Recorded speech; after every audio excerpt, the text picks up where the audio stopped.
Hey everyone, I am making mashed potatoes. This is another one of my easy recipes.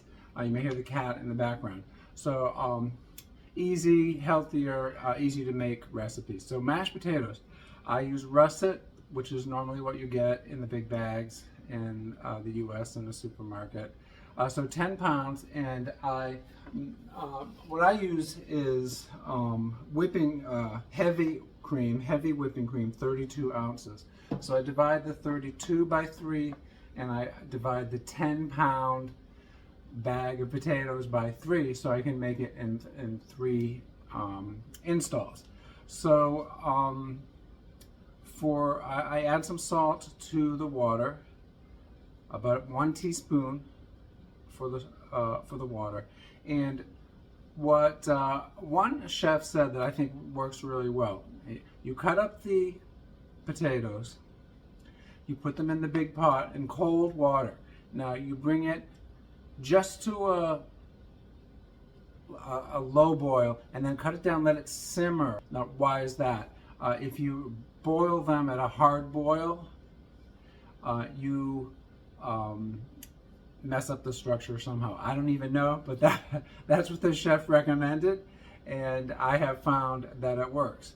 So what I do now is wash the potatoes. I cut out any imperfections. So let's just get to it.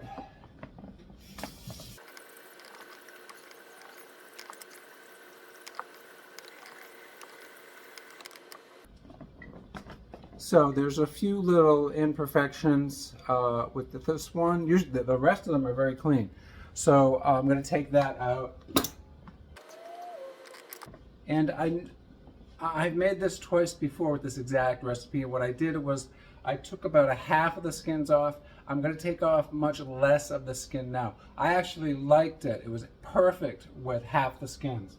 But nutritionists say the skins are good for you, more fiber, I guess. So I'm going to take off less of the skin, practically none.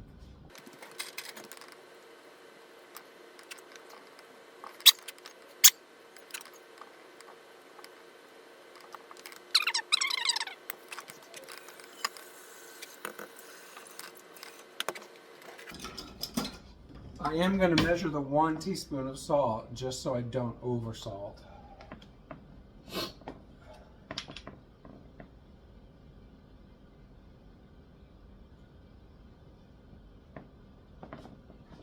So 1 teaspoon, a little bit less, 4 grams of salt. So you can cut them smaller or larger, but cut them all the same size, so they will cook at the same time.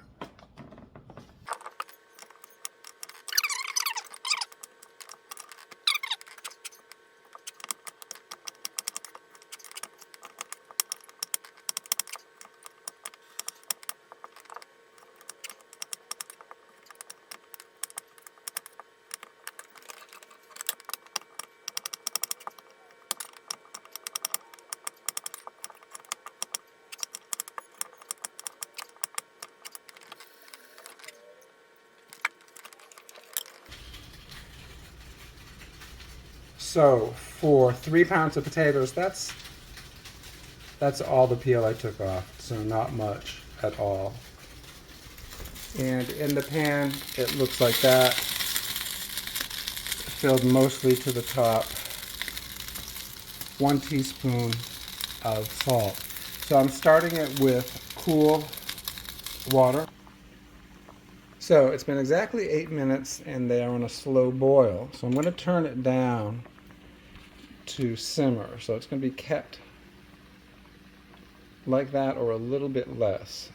That prevents them from breaking down too much. It allows the salt to be absorbed. So this slow cooking has worked really well. These came out excellent. This is 25 minutes, and you can test for doneness with a sharp knife. Goes right through them, no problem. There's no resistance at all. So these are done at 8 plus 25.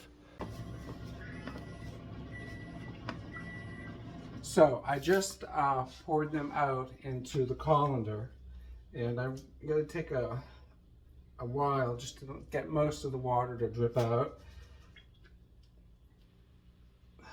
Leave it there for 30 seconds. In the meantime, I am heating up the cream, 10 to 11 ounces, just on defrost on the microwave. So for about 40 seconds at 3 power, just to gently warm it. 10 to 12 ounces of cream sounds like a lot, but this makes 8 to 10 servings of potatoes. So per serving, it's only an ounce of cream.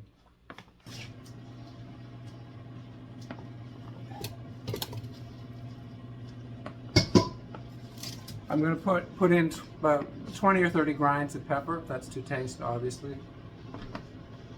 No more salt because we salted the water with a lot of salt, 1 teaspoon. So I find it doesn't really need salt.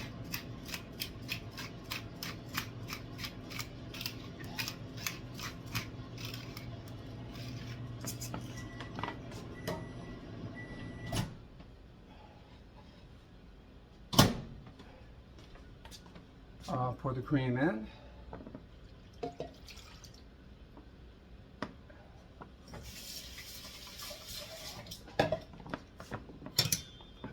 This is the masher I use. And I'm interested to see how this will look with so much more of the skin intact. It looks good.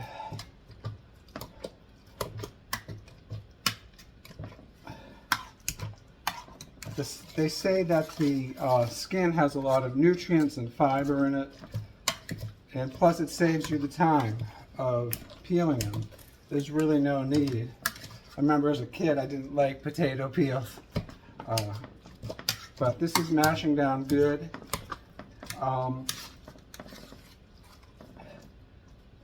It's better to mash less than too much. You don't want to turn it into a soupy mix.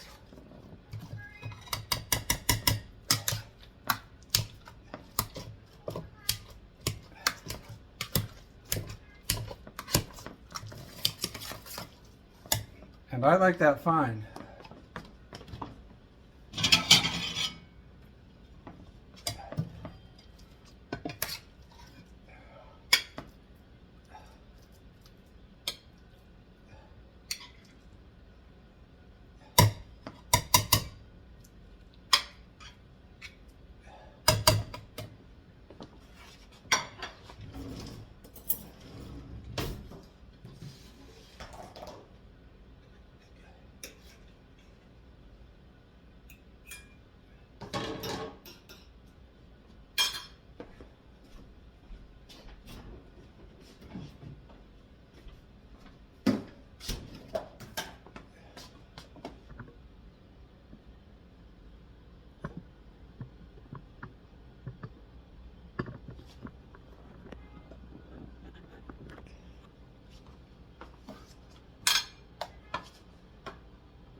So there you go, mashed potatoes with salmon and carrots.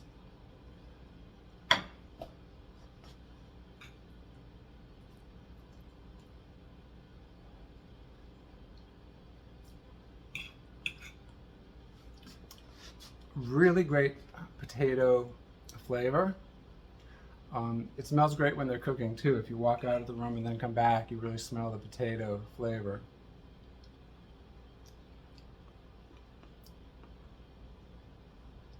Really good,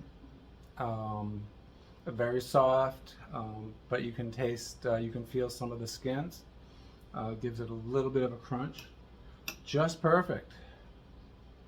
So this time I learned 8 minutes to get them to a boil, and that doesn't really need 40 or 35, 25 plus 8 worked perfect this time, and almost all the skin was intact. It looks good on the plate and it tastes great. So I highly recommend this way of cooking mashed potatoes. They can stay in the fridge for a few days. They work really well coming out. And I tend to reheat them in a frying pan with a little bit of oil sprayed on. I think they come out better than nuking them. So gently bring them up to temperature.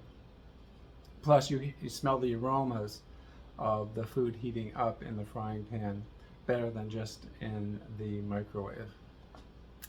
Enjoy this recipe.